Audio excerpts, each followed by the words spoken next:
Regarding naman to sa ano, ang lupit ito, pangapalitan. Sa gitna ng kaligasgas ng kudeta sa Senado, merong mga napadasal at merong tinawag na hudas ang mga magtatraidor. Habang si Senator Chis Escudero, bakit biglang nadadawit ang pangalan? Kaya raw napurnada ang planong kudeta? Nagbabalik si Mean Los Baños. 13 majority versus 11 minority. Ganyan na ang Senate composition ngayon. Bagamat walang kudeta, ang minorya nadagdagan ng puwersa. Mula kasi sa independent, lumipat sa kampo ni Senate Minority Leader Tito Soto sina Senators G.V. Ejercito at Mig Zubiri. Sa isang interview, sinabi ni Zubiri na natauhan siya sa nangyaring putukan sa Senado noong nakaraang linggo. Ito what happened last week with the handling of the shootout here in the Senate. Natauhan ako, nagulat ako para sa institusyon na ito.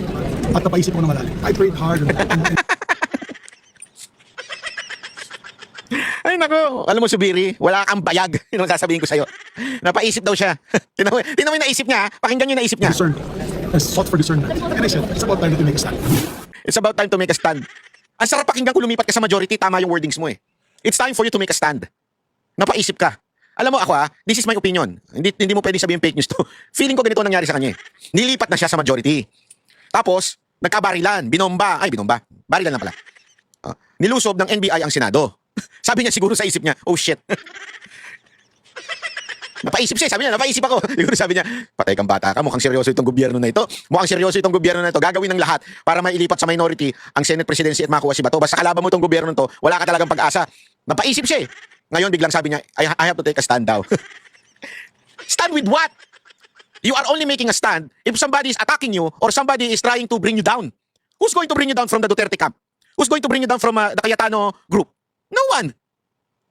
So mas tama mong gamitin yung you will take a stand if you are in Cayetano group. Kasi talaga sila inuusik isa-isa lahat sila. Mantakin mo, Chis Escudero, binabanatan na ngayon. Si Jinggoy, si Villanueva, yung dalawa.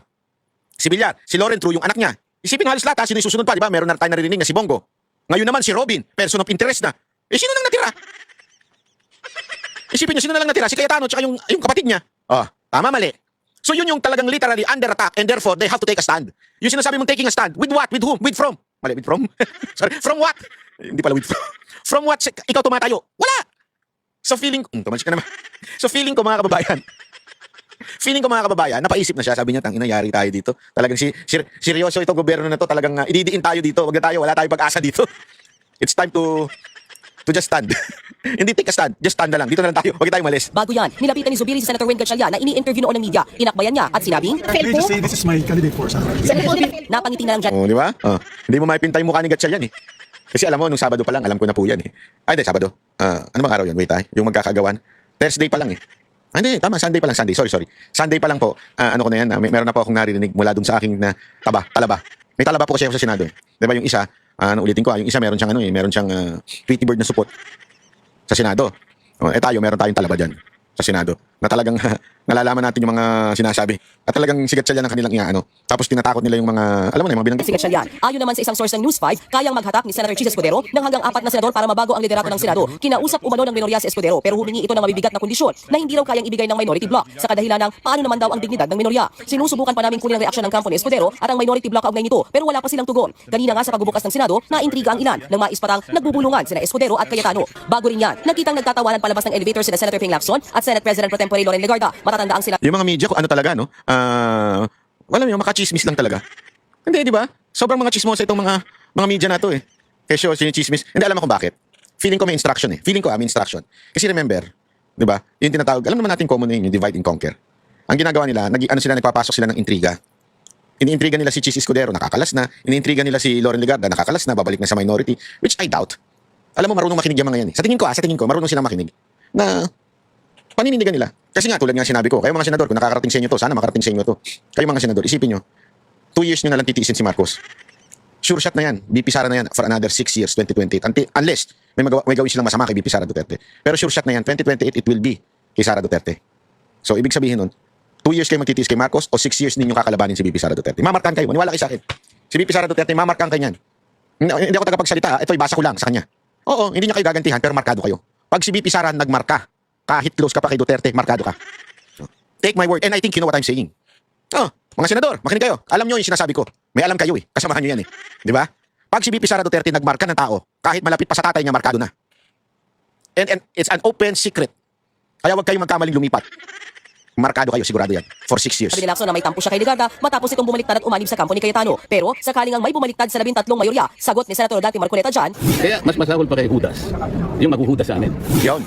Samantala, si Senator Raffy Tulfo naman masaya na raw sa minority bloc. Hindi rin daw totoo na nanakot ang kanilang grupo para umanib ang ibang senador sa Hindi, alam mo, Senator Tulfo, wag kang sasagot sa maling tanong. Hindi, sorry totoo to. Bakit kanyo? Hindi naman kayo, sa tingin ko hindi kayo nanggigipit eh. Hindi yung minority. Wala naman kayong power eh, honestly. Alam naman natin kung sino nanggigipit. Kanino ba nanggagaling ang kaso? Sino bang nagpapaandar ng kaso? It's beyond your power. So I think you answered in a wrong question. Hindi naman sinabing kayo ang nanggigipit. Ang nanggigipit, alam niyo na kung sino. Alam niyo naman yun. Isa ba kayo dun sa mga may nakausap daw na allegedly merong pananakot daw po? Pananakot? Pananakot daw po para sumama sa inyo sa Ay, side ninyo. hindi namin gagawin yan. Never, nisa sa amin, hindi gumawa ng ganun.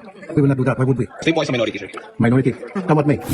Kahapon ang tanungin si Cayetano tungkol sa maugong na kudeta, ipinagpapasadyos na raw niya ang lahat. I felt like this was during the time ng Hello Garcia. Kasi it's just so pure. I mean, I'm not saying lahat ng decision ko ay tama. I'm imperfect as anyone else. But it's a walk of faith. It's just, Lord, kung ilalagay mo ako dyan, dahil mo lang nilagay. Lord, kung tatanggalin mo na ako. So, I just have to make sure that every day is a day I really use to the optimum. Gamitin ko talaga yung kapangyarihan na binigay sa akin ng Senate President to good. Dahil mula pa kahapon nadadamay ang Diyos mula sa prayer event ni Cayetano hanggang sa mga interviews ito, biro tuloy ni Palace Press Officer Undersecretary Claire Castro sa Senador sa programa ng One News na Political Beat. Pero Lord, ikaw yung sikat na ngayon na. Lagi ka nababanggit ni Senator Alan Cayetano. Ay, baka po yung, basta hindi ko po kukunin si Senator. Unang-una, abado yun ang joke mo. Pangalawa, seryoso naman yung sinasabi ni Cayetano. Ang ganda ng sagot niya dun eh. Yung sinasabi niyang, kung yan ang will ng Lord, wala tayong magagawa. Sa akin ngayon, kung will ng Lord na mawala sa akin, wala na akong magagawa. Di ba? Tama siya dun eh. Tapos gagawan mo ng joke ng ganito. Demonyo ka lang kung ganyan ang joke mo. Hindi sa totoo lang ha. Ang tumatawa lang sa ganyan, demonyo. Walang biro. Ang tatawa sa ganyan joke. Kasi unang-una, wala namang masama na sabi niya ni Cayetano na, it's the will of God. Anong gagawin ko? Na ako Senate President ngayon. Ngayon, kung matanggal ako, yun ang gusto ng Lord, matanggal ako. Tama naman eh. Hindi naman niya sinabing, iba kasi ito eh.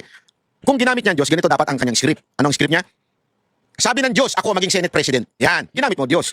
Tama, mali. Pero kung sinabi niya, kung anong kagustuhan ng Lord, kung maalis ako dito, wala na akong magagawa. Yun ang tama. And it's not using God. You are being used by God. Naintindihan mo? Yun ang pinagkaiba. Ikaw, tinawanan mo. Siguro, wala yan sa bokabularyo mo, yung will of God sa buhay mo. Di ba? Basa-basa ka pa ng Our Father who art in heaven, hallowed be thy name, thy kingdom come. Thy will be done. Tama naman yun eh. Di ba? Your will be done on earth as it is in heaven. Kung ano yung will mo, Lord, masunod. Yun ang sinasabi ni Cayetano eh. Hindi naman niya sinabing, kayo, magkayong lilipat sa kabila, will ng Lord na ako maging Senate President. Wala siya sinabing ganun. Bastos ka rin, no? Sa bagay, pag wala kang Panginoon sa buhay mo, talagang bastos ka sa mga ganyan. Hindi kita inuusdan, pero yung klaseng attitude mong yan, hindi kasi ako, halimbawa ako. Kunwari, ako tarantado ako, alam mo yan. Hindi, aminado naman po ako, tarantado talaga ako eh.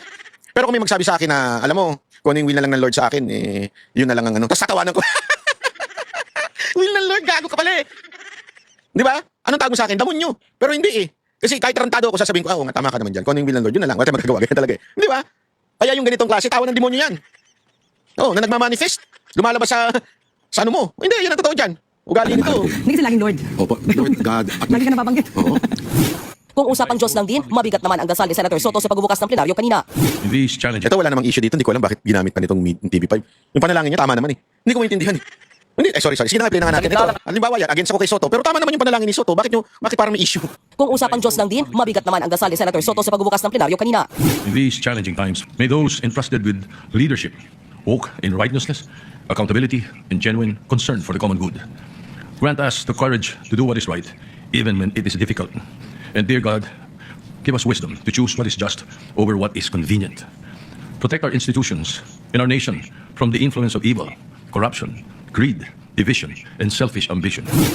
Mabigat ang usapin ng Senate presidency, lalo na ngayong nasa Senado ng articles of impeachment ni Vice President Sara Duterte. Base sa konstitusyon, oras na mapatalsik ang bisa sa posisyon, papalit sa pwesto ang sino mga pipili ng Pangulo, napapaboran din dapat ng mayorya ng Senado at sa Kongreso. Nagbabalita mula sa frontline. May Andos.